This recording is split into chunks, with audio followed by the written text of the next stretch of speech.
Criterio. Una entrevista de Mix de Medios.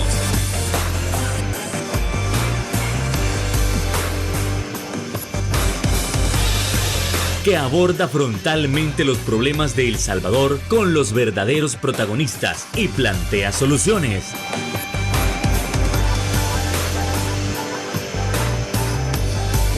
Criterios.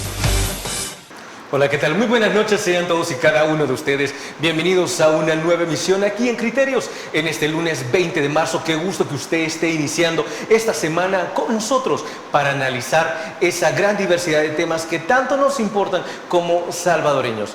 En esta ocasión nosotros queremos seguir analizando qué tanto contacto se está teniendo con la diáspora.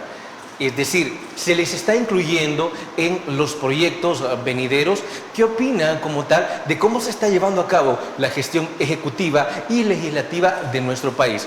Además, estaremos dialogando sobre si se van a hacer reformas hacia el transporte de carga para evitar siniestros como el que ocurrió hace unos días. Y además, estaremos analizando qué tan pertinente era la reforma al artículo 291, inciso A, del Código Electoral.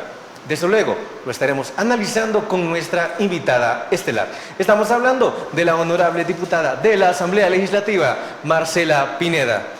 ¿Qué tal? Muy buenas noches, diputada. Encantada de tenerla con nosotros. Muy buenas noches, súper feliz de estar acá. Creo que es primera vez que vengo al programa. Cada día vamos conociendo más a fondo cada uno de los diferentes canales a los cuales podemos llegar a la población y muy feliz de estar en este espacio.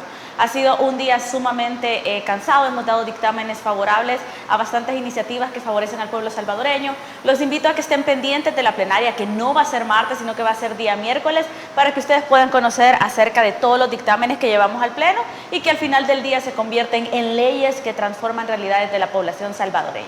Qué gusto que usted nos esté acompañando, tal cual, que haya aceptado nuestra invitación, y no hacemos esperar más a nuestra audiencia. Vamos entrando en materia con ese primer tema que tiene que ver muchísimo con la diáspora. Es decir, actualmente las visitas que se están realizando es para que la diáspora se sienta más incluida. También es para escuchar propuestas que tengan nuestros hermanos y hermanas en el extranjero.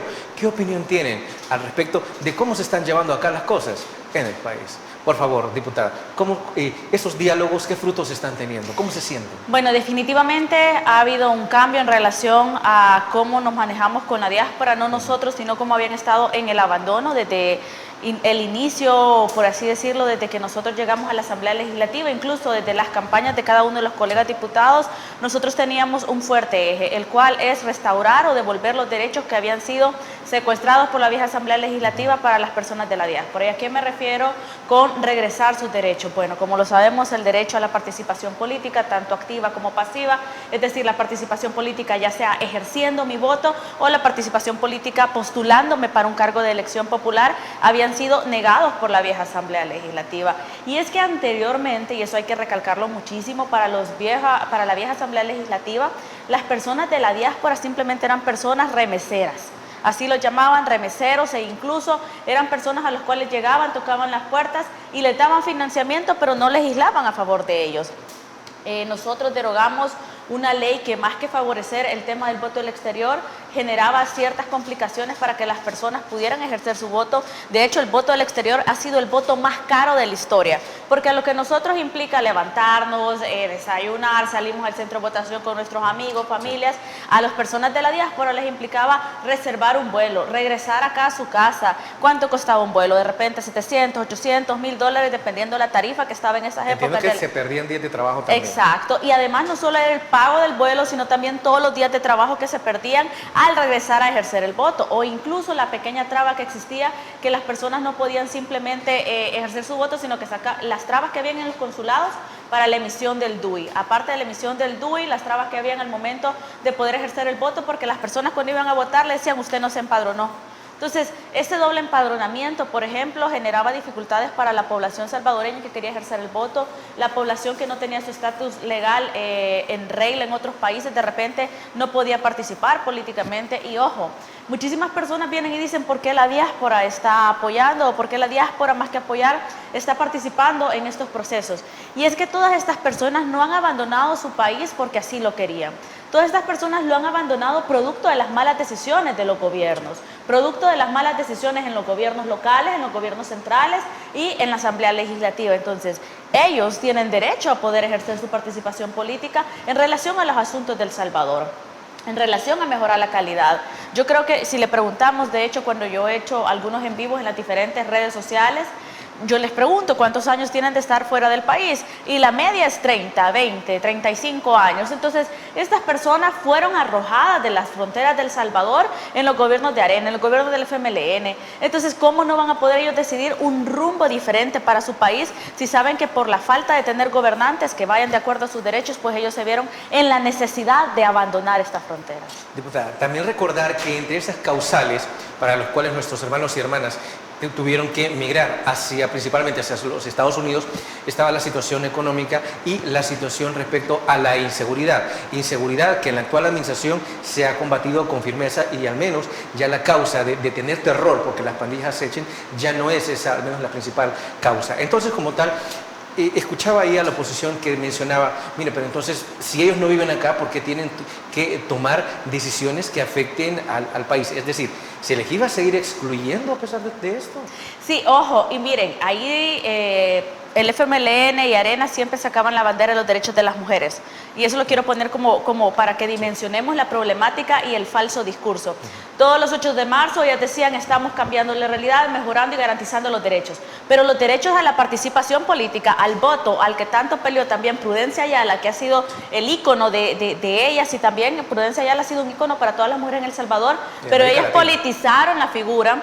Y Prudencia Ayala luchó por los derechos políticos de las mujeres y ellos se lo estaban negando a todas las mujeres de la diáspora. Las mujeres de la diáspora no podían votar, ni siquiera postularse para ningún cargo de elección popular. Entonces vemos cómo ciertas banderas fueron ocupadas simplemente para sacar dinero, a favorecerse, ya sea en ONG de fachada o favorecerse políticamente a través de diferentes pagos de vocería. Entonces, el tema de cómo ellos han restringido, de hecho, por ejemplo, en las elecciones pasadas, creo que más adelante vamos a poder hablar bien a detalle de todo lo que hemos hecho en la Comisión de Hacienda, pero, por ejemplo, nosotros aprobamos en la plenaria anterior el voto en el exterior, el presupuesto para el Tribunal Supremo Electoral. Y solo un comparativo para que nos quede para posterior, en las elecciones pasadas eran 4 millones a los que le asignaron al Tribunal Supremo Electoral para garantizar la logística del voto en el exterior. Y de esos 4 millones ejecutó 2 millones nada más el Tribunal Supremo Electoral. Y solo dos, de los 4, solo 2 millones. Y solamente tenían, creo que si no me equivoco, 5,000 personas de la diáspora listas en el empadronamiento para votar.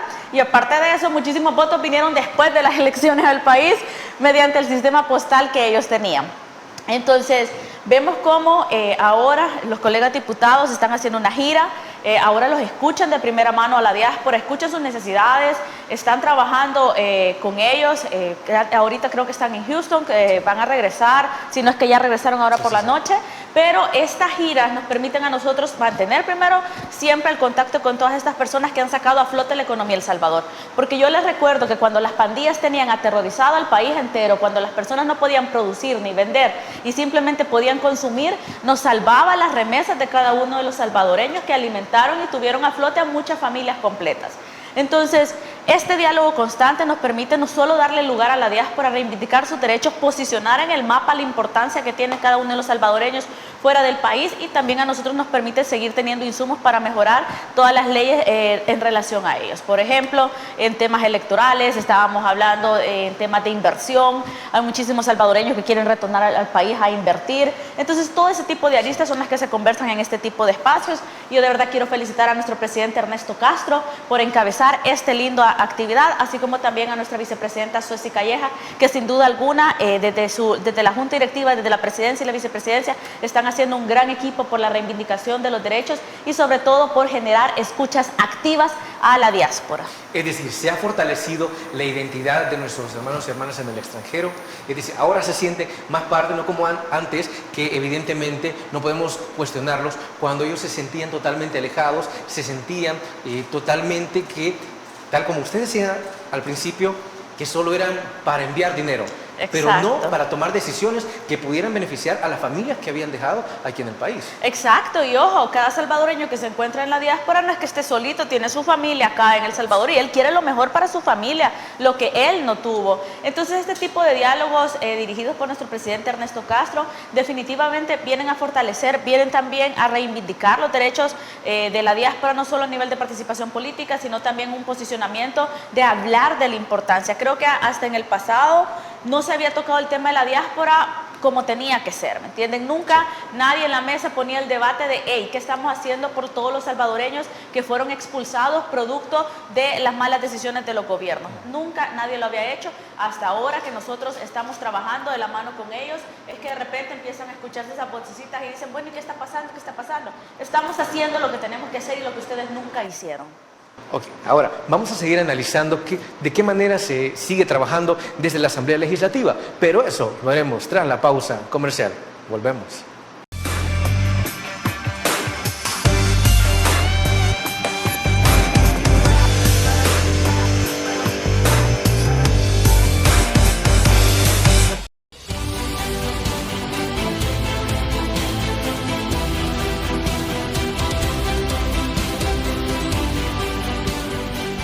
Nuestro compromiso, nuestra pasión, son algunas de las cosas que nos caracterizan como salvadoreños.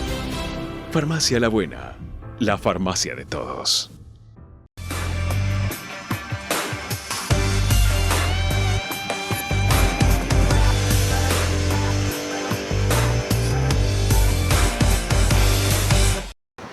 Como ustedes saben, cada vez nos acercamos más a los comicios del año 2024 y se necesita que todos los preparativos estén realmente en condiciones para que esto pueda ser un verdadero éxito. Ya en el primer bloque se estaba dialogando sobre qué tanto se está apoyando a la diáspora y sobre todo garantizar el derecho del ejercicio al sufragio. Ya se hablaba que en el pasado se habían destinado 4 millones de dólares para el ejercicio del derecho, pero de esos 4 millones, solo 2 millones se habían ejecutado. Y en esta ocasión, que se le ha dado muchísima más importancia a la diáspora, ¿se ha aprobado un mismo presupuesto? ¿O es que el presupuesto es mucho mayor para que esto sea un éxito en el exterior? Por favor, diputada. Bueno, como te decía, la semana pasada en la Comisión de Hacienda tuvimos 2 invitados. El primero de ellos fue delegado del Ministerio de Hacienda, precisamente para explicarnos el presupuesto, y el segundo de ellos fueron los magistrados del Tribunal Supremo Electoral. Estamos hablando que para estas elecciones, bueno, de hecho hay que tener en cuenta algo, este es un presupuesto extraordinario. ¿A qué nos referimos con un presupuesto extraordinario? Es decir, un presupuesto que va a ser ejecutado en 2 años, y eso me gustaría muchísimo explicárselo a la población. Cuando nosotros asignamos el presupuesto, por ejemplo, anual, ese presupuesto tiene que ser ejecutado por las instituciones en un año entero. Por ejemplo, el dinero que nosotros desde la Asamblea Legislativa asignamos al Ministerio de Educación tiene que ser ejecutado antes de diciembre. Tipo noviembre, todos los ministerios ya están cerrando sus años contables para poder decir, ejecuté, de todo esto que me asignaron, ejecuté tanto, voy a devolver tanto. O de todo esto que me asignaron, empiezo yo de repente a ver el tema de las licitaciones, a reservar fondos, o sea, todo ese tema administrativo que se hace en relación a los fondos. A diferencia del Tribunal Supremo Electoral. El Tribunal Supremo Electoral tiene su asignación presupuestaria, pero tiene un presupuesto extraordinario. Este presupuesto extraordinario significa que se va a poder ejecutar en 2 años y se hace mediante 2 desembolsos. Hemos hecho el primero. Para el voto en el exterior son 59 millones y este año se van a desembolsar 55 millones. Para el voto nacional acá, si no mal recuerdo, son más de 80 millones, son 89 millones, si no me equivoco, pero hemos asignado 70 millones este año. El otro año, ustedes van a ver en la Asamblea Legislativa que nosotros vamos a estar votando para terminar de asignar lo restante que le queda al Tribunal Supremo Electoral para poder ejecutar las elecciones. El presupuesto de la diáspora incluye el 100% dentro de los rubros que pone el Tribunal Supremo Electoral. También se cubre el 100% toda la logística de las elecciones. En el exterior, de repente me dice que es logística de las elecciones. Bueno, todas las máquinas o el tipo de tecnología que se va a utilizar para poder realizar este voto desde los consulados. El programa que se va a utilizar para poder recibir los votos que se realicen desde casa, desde el aparato del celular que nosotros realicemos, desde la tablet o desde la computadora. También como la logística de las personas que van a estar garantizando o estando dando indicaciones en los consulados. En cuanto al voto nacional, esto incluye todo el tema de las papeletas, la tinta, todos los anaqueles, el pago de la JGRB.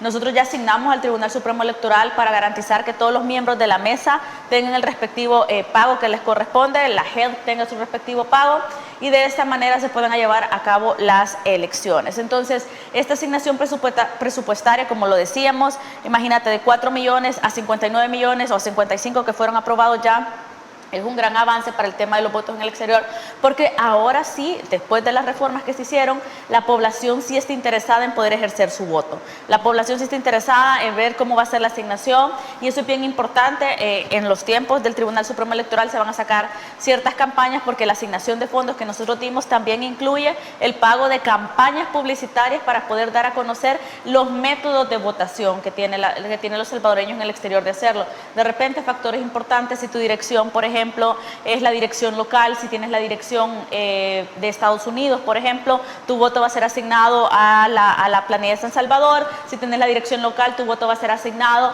a la distribución de los diputados de tu departamento. Entonces son una serie de cosas que vamos a estar nosotros publicando y también el Tribunal Supremo Electoral, como el ente encargado de hacer la publicidad de cómo tener que ejercer el voto, lo va a estar haciendo en cuanto a tiempo. Entonces de verdad que hemos hecho un esfuerzo bastante grande, y digo un esfuerzo bastante grande porque a partir de todas las leyes que nosotros hemos reformado y aprobado, el Tribunal Supremo Electoral se ha visto en la obligación de mejorar sus mecanismos para poder favorecer al pueblo salvadoreño a través de la participación política, tanto activa como pasiva.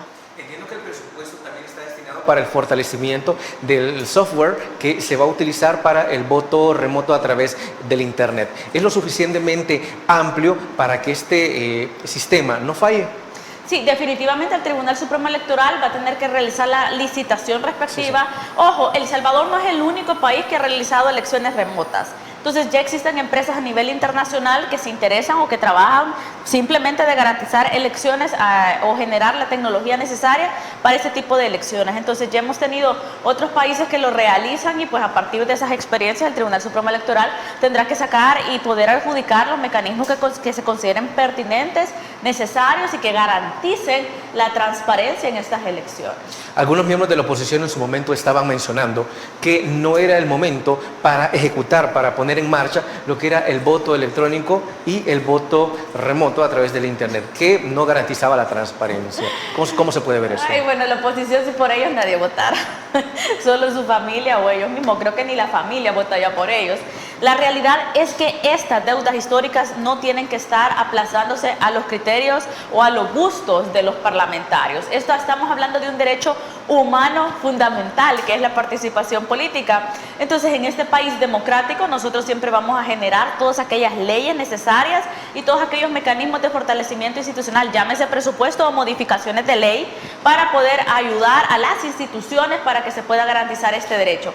La oposición siempre va a vender un discurso y va a decir, mire, esto no es transparente, pero ojo, la aprobación que tiene el presidente y la Asamblea Legislativa o la fracción de Nuevas Ideas está clara. Nosotros no necesitamos hacer nada, no necesitamos realizar ningún tipo de amaño. La población va a votar por nosotros porque hemos hecho un buen trabajo, pero también sobre todo nosotros tenemos los pies en la tierra. Nosotros sabemos que los cargos no son para siempre y es por eso que nosotros tenemos la responsabilidad de, mientras estemos en los cargos, a cambiar la realidad y mejorar la realidad de nuestro país. A diferencia de los gobiernos de ARENA y el FMLN, que se creían dueños y terratenientes y que El Salvador era su finca y que nunca los vas a sacar de ese lugar. Ellos sí posiblemente se las rebuscaban para hacer todo tipo de amaño, pero nosotros no. Nosotros estamos expuestos a la voluntad del pueblo. Nosotros le hemos dicho, es el pueblo salvadoreño nuestro jefe, es el pueblo salvadoreño que va a decidir hasta cuándo va a estar Nuevas Ideas, hasta cuándo va a estar el presidente Nayib Bukele. Es el pueblo salvadoreño. Nosotros no necesitamos hacer ningún amaño. Nosotros estamos conscientes y con los pies en la tierra de que nosotros vamos a hacer lo mejor para el país siempre y cuando mantengamos nuestros plazos o siempre y cuando estemos en los cargos. Una vez fuera de los cargos, pues vamos a estar desde otras trincheras exigiéndolos también. Es decir, diputada, la narrativa de que esto va a funcionar para un fraude se cae. No tiene sentido, no tiene sentido que ellos digan que estamos ante un fraude. Ellos ni siquiera tienen candidatos presidenciales, por ejemplo. No hay ninguna figura que la población pueda ver o la que pueda ver reflejado que va a garantizar sus derechos. Entonces no tiene sentido, con un 97, 94 de aprobación, no tiene sentido que estén hablando de que nosotros vamos a realizar fraude. No lo necesitamos. Nosotros, aparte que no necesitamos, no es parte del ADN de Nuevas Ideas hacer ese tipo de actos de corrupción. Los diputados que quisieron hacer actos de corrupción fueron expulsados, condenados, y hasta en mi comisión de legislación, pues nosotros aprobamos que se realizara el trámite de desafuero. Entonces, nosotros estamos apegados a la ley y pues yo la verdad, pues esas son, como de buen salvadoreño, patadas de ahogado, que es simplemente una justificación ante la derrota inminente que se viene. Siempre en la línea electoral comencemos a analizar, esto lo vamos a dividir en dos bloques, pero hay quien menciona que la reforma al Código Electoral en el artículo 291, inciso A, en este caso de la oposición, menciona que era totalmente innecesario, ¿sí?, que esto no garantizaba un mayor ejercicio del sufragio, sino que así estaba bien. Por otra parte, desde el oficialismo se menciona, mire, esto sí era necesario porque esto permite la ampliación de los derechos de la ciudadanía para ejercer el sufragio. Entonces, ¿era necesario o no era necesario la reforma de este artículo? Bueno, y para eso creo que hay que explicarle a la población qué es el 291-A del Código Electoral. Partamos de una base. Nosotros como diputados, la Constitución manda que nuestra obligación es hacer leyes, sí, derogar y generar nuevas iniciativas de ley. Eso es lo que nos manda a nosotros la Constitución. Partiendo de esa base constitucional, la Asamblea Legislativa en el 2016, por iniciativa de Portillo Cuadra y Anabel Belloso, sí, deciden hacer una reforma, crear el artículo 291-A, el cual establece y decía que durante un año previo a las elecciones no se podía hacer ninguna reforma en cuanto al Código Electoral o a las elecciones. ¿Qué implicaba esto? Actualmente van a votar más de 6 millones de salvadoreños acá en el país. Entonces, de repente, si nosotros necesitábamos hacer una reforma al Código Electoral que garantizara una mejor participación de los salvadoreños en las elecciones, ¿qué te puedo decir yo? Mejorar las papeletas, que vaya algo extra en la papeleta, no sé, de repente, ese tipo de cosas, sí, que de verdad ayuden a la población o incentiven más el voto para la población. Nosotros ya no la podíamos hacer. ¿Y qué implicaba ese 291 actual? Que se vulneraba el derecho de más de 6 millones de salvadoreños a que pudieran ejercer su participación política. Entonces, si te dice la oposición que son, ¿cuántos de arena? 10 creo que son, eran 14, pero se les han ido 4. Creo que, bueno, 4, Margarita se fugó y los otros pues que los abandonaron. Entonces los 10 de arena y las 2 fracciones del FMLN sumadas, 14. 14 personas no pueden decidir sobre los derechos de 6 millones. Entonces, ese tipo de reformas vienen a fortalecer y a mejorar y a quitar candados, porque ¿en qué parte o cuál es la lógica de haber dicho en el 2016, uy, fíjese que no, ya no podemos legislar porque ya estamos un año antes y entonces ya no podemos hacer nada? Ya no podemos hacer nada a favor de los salvadoreños, no solo del país, sino de los que están afuera, porque ya estamos un año previo. Entonces, ese artículo te ponía un candado a lo que ya te dice la Constitución, que es tu obligación ejercer o realizar tu función de elaborar leyes. Entonces yo lo decía, el tiempo no puede ser un factor determinante para coartar derechos de la población. Y es que no podés alegar que por 6 meses, por 3 meses, por 2 meses, vos no vas a legislar para garantizar de una manera integral el derecho a la población. No se puede alegar, en ningún país se dice que, ay, fíjese que sí, los diputados, parlamentarios o como se llame en otros países, pueden mejorar sus derechos, pero no lo pueden hacer en 6 meses, no lo pueden hacer un año. Eso es un atropello, que a la oposición lo ocupó como excusa. Y obvio, ellos buscaron miles de excusas para no hacer su trabajo. De repente esos eran como sus escudos para decir, no podemos legislar por eso. Fíjense que es súper buena esa iniciativa, pero no lo podemos hacer porque estamos previo a un año de elecciones y eso no lo puede hacer. Las elecciones el otro año van a ser el 4 de marzo, si no me equivoco. Entonces, nosotros ya no podíamos realizar ninguna modificación para garantizar mejor el derecho al voto. Entonces, ojo, eso no significa que nosotros estamos cambiando la forma en la que la gente va a ejercer su voto, sino que estamos quitando los candados que se pusieron los diputados anteriores, que la única excusa para esos candados simplemente era que era un antojo o que de verdad era un escudo o que simplemente ellos preferían legislar por sus dueños que por la población salvadoreña. No tiene otro sentido el de hecho de haberte puesto un candado, decir no vas a poder legislar o mejorar las leyes por un año para esta población. Sigamos ampliando sobre la reforma de este artículo, pero antes nos vamos a una nueva pausa comercial. Volvemos.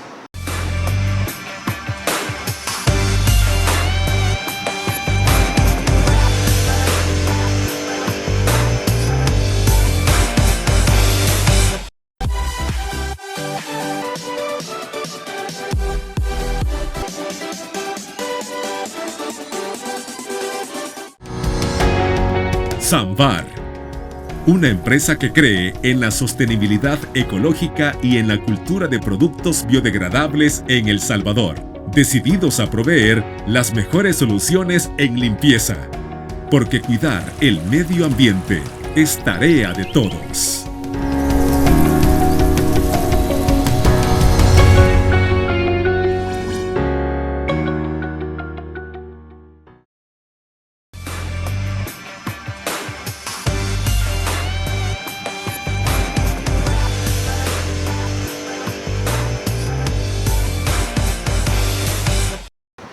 Como ustedes saben, cada vez nos acercamos más a los comicios del año 2024 y se necesita que todos los preparativos estén realmente en condiciones para que esto pueda ser un verdadero éxito. Ya en el primer bloque se estaba dialogando sobre qué tanto se está apoyando a la diáspora y sobre todo garantizar el derecho del ejercicio al sufragio. Ya se hablaba que en el pasado se habían destinado $4 millones para el ejercicio del derecho, pero de esos 4 millones, solo 2 millones se habían ejecutado. Y en esta ocasión, que se le ha dado muchísima más importancia a la diáspora, ¿se ha aprobado un mismo presupuesto? ¿O es que el presupuesto es mucho mayor para que esto sea un éxito en el exterior? Por favor, diputada. Estamos hablando que para estas elecciones, bueno, de hecho hay que tener en cuenta algo. Este es un presupuesto extraordinario. ¿A qué nos referimos con un presupuesto extraordinario? Es decir, un presupuesto que va a ser ejecutado en 2 años. Y eso me gustaría muchísimo explicárselo a la población. Cuando nosotros asignamos el presupuesto, por ejemplo, anual, ese presupuesto tiene que ser ejecutado por las instituciones en un año entero.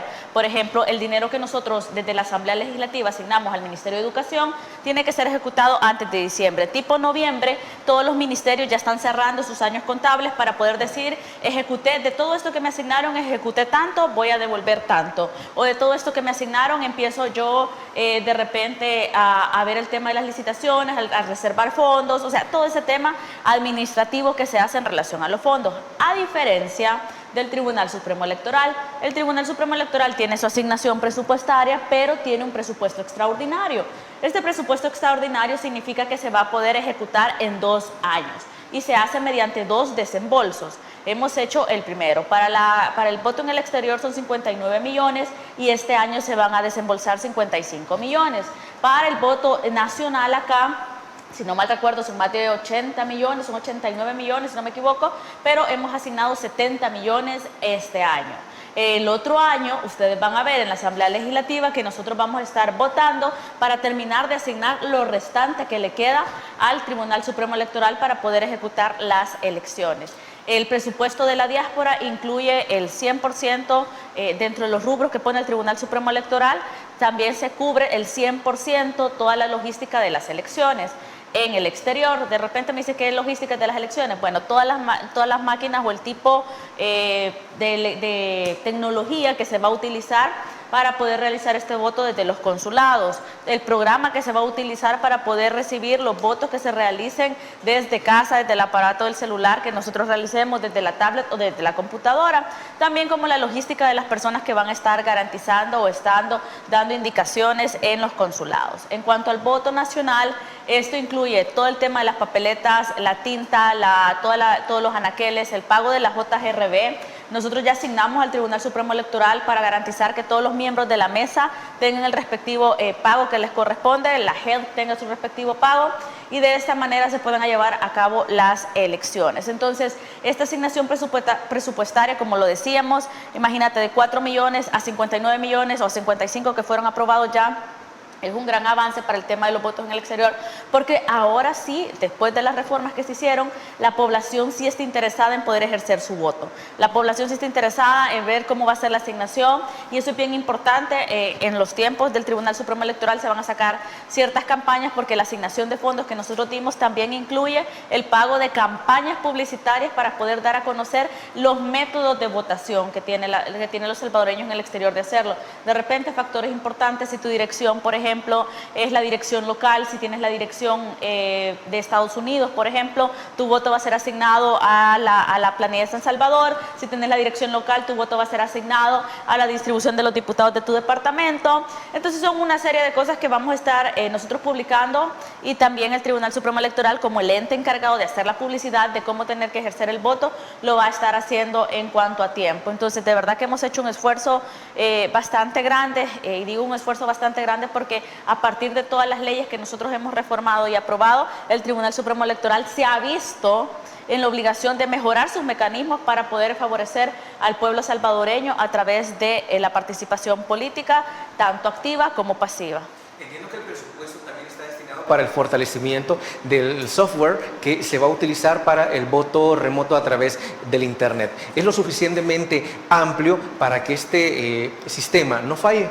Sí, definitivamente el Tribunal Supremo Electoral va a tener que realizar la licitación respectiva. Sí, sí. Ojo, El Salvador no es el único país que ha realizado elecciones remotas. Entonces ya existen empresas a nivel internacional que se interesan o que trabajan simplemente de garantizar elecciones o generar la tecnología necesaria para ese tipo de elecciones. Entonces ya hemos tenido otros países que lo realizan, y pues a partir de esas experiencias el Tribunal Supremo Electoral tendrá que sacar y poder adjudicar los mecanismos que se consideren pertinentes, necesarios y que garanticen la transparencia en estas elecciones. Algunos miembros de la oposición en su momento estaban mencionando que no era el momento para ejecutar, para poner en marcha lo que era el voto electrónico y el voto remoto a través del Internet, que no garantizaba la transparencia. ¿Cómo se puede ver eso? Ay, bueno, la oposición, si por ellos nadie votara, solo su familia o ellos mismos, creo que ni la familia votaría por ellos. La realidad es que estas deudas históricas no tienen que estar aplazándose a los criterios o a los gustos de los parlamentarios. Estamos hablando de un derecho humano fundamental, que es la participación política. Entonces, en este país democrático, nosotros siempre vamos a generar todas aquellas leyes necesarias y todos aquellos mecanismos de fortalecimiento institucional, llámese presupuesto o modificaciones de ley, para poder ayudar a las instituciones para que se pueda garantizar este derecho. La oposición siempre va a vender un discurso y va a decir, mire, esto no es transparente, pero ojo, la aprobación que tiene el presidente y la Asamblea Legislativa o la fracción de Nuevas Ideas está clara. Nosotros no necesitamos hacer nada, no necesitamos realizar ningún tipo de amaño. La población va a votar por nosotros porque hemos hecho un buen trabajo, pero también, sobre todo, nosotros tenemos los pies en la tierra. Nosotros sabemos que los cargos no son para siempre, y es por eso que nosotros tenemos la responsabilidad de, mientras estemos en los cargos, a cambiar la realidad y mejorar la realidad de nuestro país. A diferencia de los gobiernos de Arena y el FMLN, que se creían dueños y terratenientes y que El Salvador era su finca y que nunca los vas a sacar de ese lugar.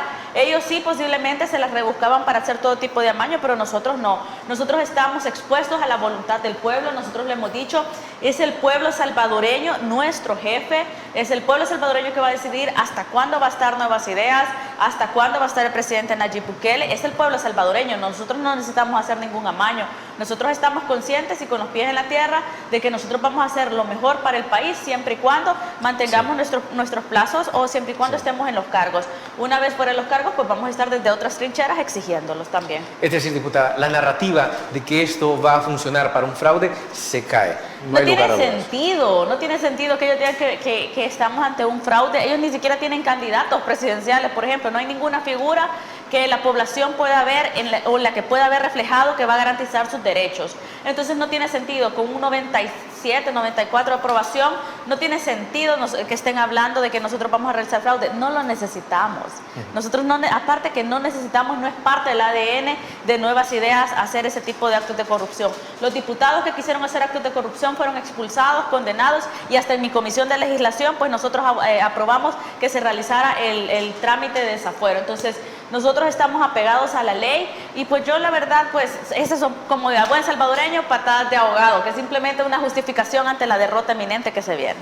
Siempre en la línea electoral comencemos a analizar, esto lo vamos a dividir en dos bloques, pero hay quien menciona que la reforma al Código Electoral en el artículo 291, inciso A, en este caso de la oposición, menciona que era totalmente innecesario, ¿sí?, que esto no garantizaba un mayor ejercicio del sufragio, sino que así estaba bien. Por otra parte, desde el oficialismo se menciona, mire, esto sí era necesario porque esto permite la ampliación de los derechos de la ciudadanía para ejercer el sufragio. Entonces, ¿era necesario o no era necesario la reforma de este artículo? Bueno, y para eso creo que hay que explicarle a la población qué es el 291-A del Código Electoral. Partamos de una base. Nosotros como diputados, la Constitución manda que nuestra obligación es hacer leyes, sí, derogar y generar nuevas iniciativas de ley. Eso es lo que nos manda a nosotros la Constitución. Partiendo de esa base constitucional, la Asamblea Legislativa en el 2016, por iniciativa de Portillo Cuadra y Anabel Belloso, deciden hacer una reforma, crear el artículo 291-A, el cual establece y decía que durante un año previo a las elecciones no se podía hacer ninguna reforma en cuanto al Código Electoral o a las elecciones. ¿Qué implicaba esto? Actualmente van a votar más de 6 millones de salvadoreños acá en el país. Entonces, de repente, si nosotros necesitábamos hacer una reforma al Código Electoral que garantizara una mejor participación de los salvadoreños en las elecciones, ¿qué te puedo decir yo? Mejorar las papeletas, que vaya algo extra en la papeleta, no sé, de repente, ese tipo de cosas, sí, que de verdad ayuden a la población o incentiven más el voto para la población. Nosotros ya no la podíamos hacer. ¿Y qué implicaba ese 291 actual? Que se vulneraba el derecho de más de 6 millones de salvadoreños a que pudieran ejercer su participación política. Entonces, si te dice la oposición que son, ¿cuántos de Arena? 10 creo que son, eran 14, pero se les han ido 4, creo que, bueno, 4, Margarita se fugó, y los otros pues que los abandonaron. Entonces los 10 de Arena y las 2 fracciones del FMLN sumadas, 14. 14 personas no pueden decidir sobre los derechos de 6 millones. Entonces, ese tipo de reformas vienen a fortalecer y a mejorar y a quitar candados, porque ¿en qué parte o cuál es la lógica de haber dicho en el 2016, uy, fíjese que no, ya no podemos legislar porque ya estamos un año antes y entonces ya no podemos hacer nada? Ya no podemos hacer nada a favor de los salvadoreños, no solo del país, sino de los que están afuera, porque ya estamos un año previo. Entonces, ese artículo te ponía un candado a lo que ya te dice la Constitución, que es tu obligación ejercer o realizar tu función de elaborar leyes. Entonces yo lo decía, el tiempo no puede ser un factor determinante para coartar derechos de la población. Y es que no podés alegar que por 6 meses, por 3 meses, por 2 meses, vos no vas a legislar para garantizar de una manera integral el derecho a la población. No se puede alegar, en ningún país se dice que, ay, fíjese que sí, los diputados, parlamentarios o como se llame en otros países, pueden mejorar sus derechos, pero no lo pueden hacer en 6 meses, no lo pueden hacer un año. Eso es un atropello, que a la oposición lo ocupó como excusa, y obvio, ellos buscaron miles de excusas para no hacer su trabajo. De repente esos eran como sus escudos para decir, no podemos legislar por eso. Fíjense que es súper buena esa iniciativa, pero no lo podemos hacer porque estamos previo a un año de elecciones y eso no lo puede hacer. Las elecciones el otro año van a ser el 4 de marzo, si no me equivoco. Entonces, nosotros ya no podíamos realizar ninguna modificación para garantizar mejor el derecho al voto. Entonces, ojo, eso no significa que nosotros estamos cambiando la forma en la que la gente va a ejercer su voto, sino que estamos quitando los candados que se pusieron los diputados anteriores, que la única excusa para esos candados simplemente era que era un antojo o que de verdad era un escudo o que simplemente ellos preferían legislar por sus dueños que por la población salvadoreña. No tiene otro sentido el de hecho de haberte puesto un candado, decir no vas a poder legislar o mejorar las leyes por un año para esta población. Sigamos ampliando sobre la reforma de este artículo, pero antes nos vamos a una nueva pausa comercial. Volvemos.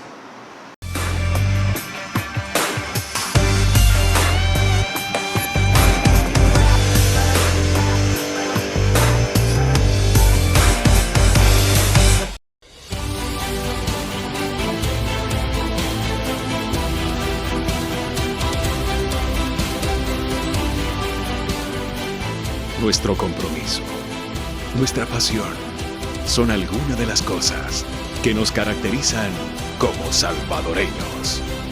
Farmacia La Buena, la farmacia de todos.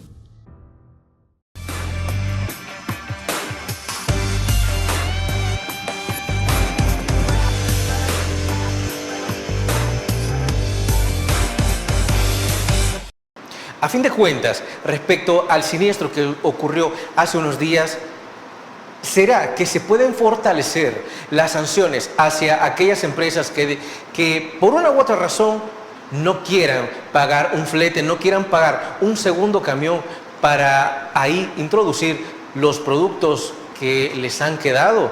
Porque ¿cómo es posible que por no querer pagar un segundo camión hayan sobrecargado el que desató este incidente? Diputada. Definitivamente la Comisión de Obras Públicas y Transporte ya está estudiando todo este tipo de sanciones o todo este tipo de cambios que se tienen que hacer.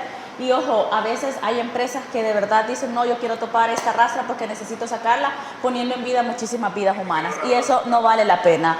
Nosotros como la Asamblea Legislativa vamos a hacer las modificaciones necesarias para también exigir a la empresa que de verdad respete los derechos tanto de los empleados de sus motoristas como de la población en general. Una rastra sobrecargada no solamente transporta mercadería, sino también es una rastra que se puede convertir en un peligro y afectar más vidas humanas de las que puede llevar en lo que puede llevar en un contenedor o lo que vale el contenedor. Diputada, y hablando de modificaciones, en los últimos días se ha hablado algo respecto a intentar frenar el impacto de esta inflación global que tanto nos ha estado afectando. Se está legislando para congelar o reducir los precios de algunos productos. Bueno, nosotros sacamos un dictamen hace 2 meses o un mes en la relación a que se quitaban el DAI, que es el impuesto por la importación. Entonces, ¿qué implicaba esto? Aprobamos nosotros, por ejemplo, en la sesión pasada, que el jamón de pavo y los huevos, muchísimos más países pudieran traerlo a El Salvador y que no pagaran este famoso impuesto DAI para ingresar esta mercadería.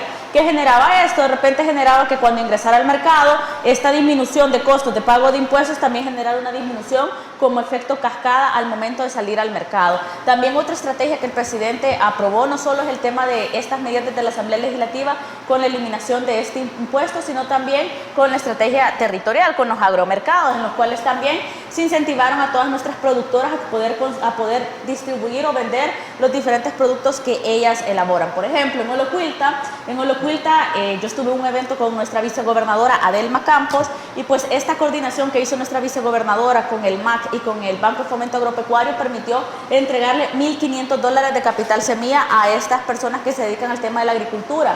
Entonces, por ejemplo, Olocuilta saca el 30% de la mercadería que va al mercado La Tiendona, es producido en Olocuilta. Llámese rábanos, tomates, pepinos, todo este tema que se encargan las agricultoras, el 30% de esta producción es de Olocuilta. Entonces, este tipo de incentivos, no solo en el tema de todas aquellas grandes empresas que traen producto a El Salvador, sino también todos aquellos agricultores o todas aquellas personas a nivel nacional, territorial, también se han visto favorecidas. En el pasado, y yo lo quiero resaltar muchísimo, en el pasado veíamos que solo le quitaban los impuestos a las grandes empresas y eso ponía en aprieto a los distribuidores nacionales, porque de repente ponías a competir con precios diferentes y te decía el productor nacional, pero es que Marcela, si le han quitado los impuestos, la gente va a decidir esto más barato y no me va a comprar a mí. Ahora se quitan los impuestos, pero también se potencia a todos estos agricultores a que puedan vender sus productos de una manera rápida, sencilla, y todo es con voluntad. Si tú te preguntas qué necesitaron para montar los agromercados, pues el mapeo de nuestros agricultores, que ya lo tenía el MAC, la instalación de canopies y el perifoneo, y la gente llegaba. Entonces, ese tipo de cosas de verdad que al final del día son estrategias que son buenas multiplicar.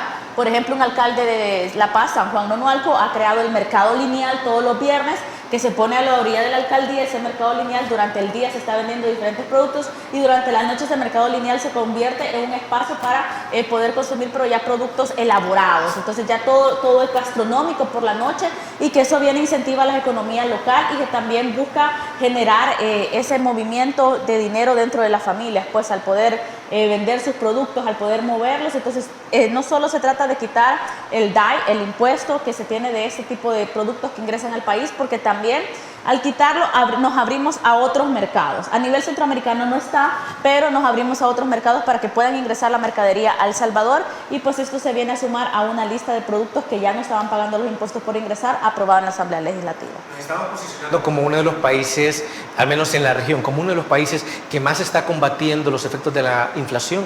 Sí, definitivamente hemos hecho diferentes iniciativas que han venido a ayudar a la población salvadoreña. ¿Te imaginas si no hubiéramos, por ejemplo, congelado en aquel momento los precios de la gasolina? ¿En cuánto estaríamos ahora?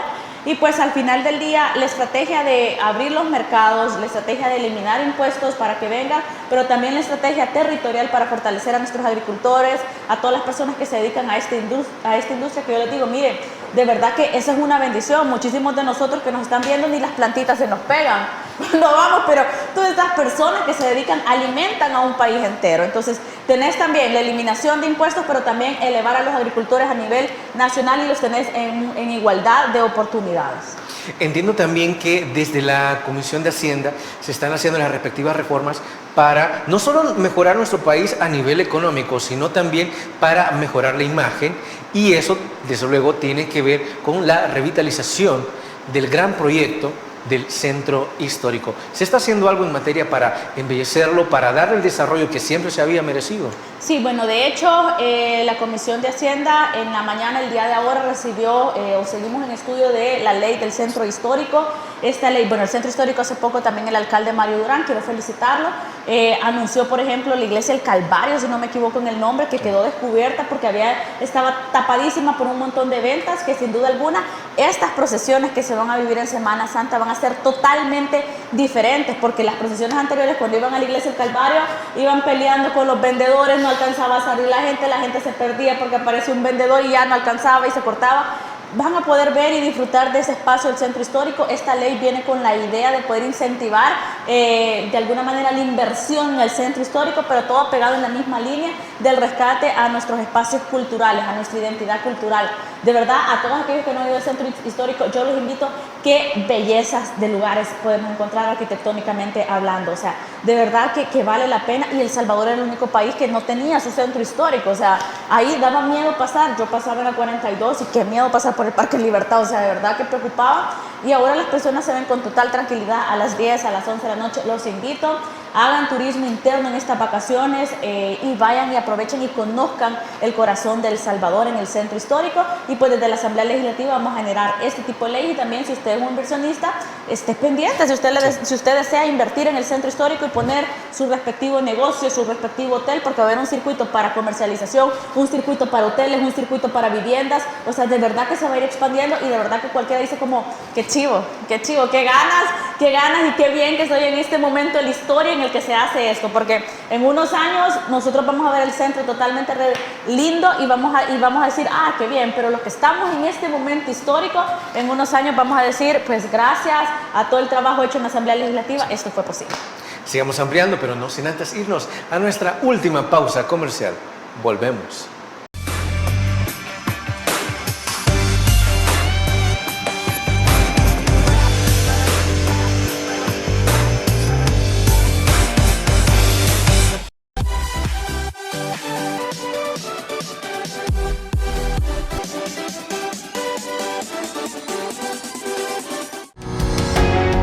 Samvar, una empresa que cree en la sostenibilidad ecológica y en la cultura de productos biodegradables en El Salvador, decididos a proveer las mejores soluciones en limpieza, porque cuidar el medio ambiente es tarea de todos.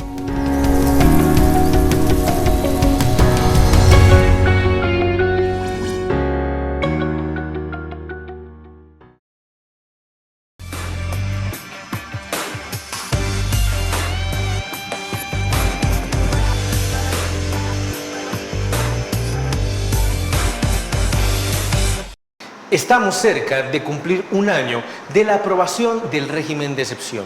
La ciudadanía como tal está sumamente satisfecha. Quieren que el régimen de excepción continúe limpiando al país de todos aquellos grupos criminales que por más de 30 años asediaron las diferentes zonas de nuestra nación. Por favor, diputada, desde la Asamblea Legislativa también se percibe esa satisfacción, esa seguridad ahora. Sí, definitivamente el régimen de excepción tiene dos elementos constitucionales que yo siempre los resalto, porque la gente nos dice, ¿por qué no lo aprobaron por un año completo? El régimen de excepción, la Constitución establece que es temporal, es decir, que cada 30 días tiene que estarse renovando. Y además, el otro elemento para tener un régimen de excepción es que todavía exista la catástrofe. En este caso, todavía nosotros, aún en El Salvador tenemos pandilleros, aún en El Salvador estamos luchando contra los pandilleros, no están al 100% en las cárceles, y pues el régimen de excepción va a estar hasta que el último pandillero esté guardado. Es decir, ahí no cabe la narrativa de la oposición de que eso es inconstitucional, porque lo que desató en aquel entonces aquella masacre, entre comillas, sí, ya pasó. o sea, la oposición dice como, ¿por qué mantener el régimen de excepción si ya no hay pandilleros? Sí hay pandilleros todavía. De hecho, la población sigue haciendo sus denuncias respectivas. O ellos dicen, o la oposición dice, ¿por qué mantener el régimen de excepción si ya no hay homicidios como en aquella época? Pero miren, o sea, y nuestro diputado Cristian Guevara lo señala muchísimo con un ejemplo bastante popular. Y él dice, si usted tiene una plaga en su casa, usted pone veneno y se muere la mayoría de plagas, la mayoría de la plaga, usted va a dejar de poner veneno solo porque tiene 4. No, usted quiere que esté 100% eliminado. Lo mismo sucede con los pandilleros. Nosotros queremos que el 100% de los pandilleros esté tras las rejas pagando sus crímenes. Nosotros no queremos que quede un pandillero y que ese pandillero empiece a adiestrar a los otros chicos, a los otros jóvenes, y le empiece a decir, y que surja una segunda ola de pandilleros nuevos. Nosotros no queremos eso. Nosotros queremos que El Salvador de verdad se sienta tranquilo. Muchísima población ahora, y eso es bien importante señalarlo, naturaliza el hecho de que El Salvador no es violento, así como tuvo que haber sido la historia. Pero nosotros naturalizábamos el hecho de la violencia. ¿Y cómo lo naturalizábamos? Bueno, de repente la población, por ejemplo, los dos celulares, los dos famosos celulares, que si me asaltan doy el más feo y me quedo con el bonito, el chivo, el que tengo. No, y siempre andan las monedas de un ladito. Y siempre las monedas, por si me pide un loco, ya ando monedas aquí y guardo mi billete bien. O sea, de verdad que naturalizamos tanto el hecho de la violencia que incluso empezaba a salir hasta ropa para guardarse los billetes, las monedas, y decía que traían una bolsita, el pantalón escondida, la ropita. O sea, naturalizamos tanto que nosotros empezamos a ver cómo sobrevivíamos los buenos salvadoreños. Y de hecho, ¿sabe? Yo tuve un vecino que decía, mire, pero es algo que a todos nos tiene que pasar. O sea, para él era algo sumamente normal que a uno lo fueran a rentear. Mire, pero es que todos tenemos que pasar por eso. O sea, él no concebía que a alguien no le pudiera pasar eso. Sí, no, y el que no le pasó, pues te va a pasar en unos años, porque a todos nos van a asaltar, o incluso habían como que si no te han asaltado una 44, no sabes que esos memes eran los que habíamos naturalizado, que era la historia de todo. Entonces, de verdad que la naturalización de la violencia estuvo tan pegada a nosotros que ahora es sorprendente para nosotros disfrutar un aire de tranquilidad, que es lo que nosotros estamos buscando, y qué bonito es ver que mi voto se materializa en familias completas. Y esperamos ver que la tranquilidad de las familias salvadoreñas no sea temporal, sino que sea permanente. Diputada, Exacto. Hemos llegado al final del programa, pero no queremos irnos sin antes agradecerle por haber traído y puesto sus criterios sobre la mesa respecto a todo lo que se está haciendo desde la Asamblea Legislativa. No, muchísimas gracias. Feliz noche a todos los salvadoreños. Espero que retornen con bien a sus hogares si nos están escuchando en el camino. Bendiciones a mi querido Departamento de La Paz, y los invito a que estén pendientes de mis redes sociales, porque vamos a hacer una actividad muy bonita con unas cooperativas de pescadoras de Zacatecoluca. Y estaremos pendientes, diputada. Gracias. Amigos y amigas televidentes, gracias por habernos sintonizado una vez más. Recuerde, el criterio más importante siempre lo va a tener usted. Feliz inicio de semana. Criterio. Una entrevista de Mix de Medios.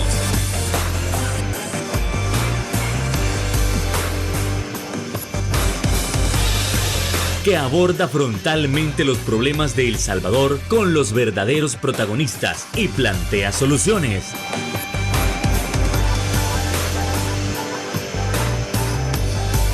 Criterios.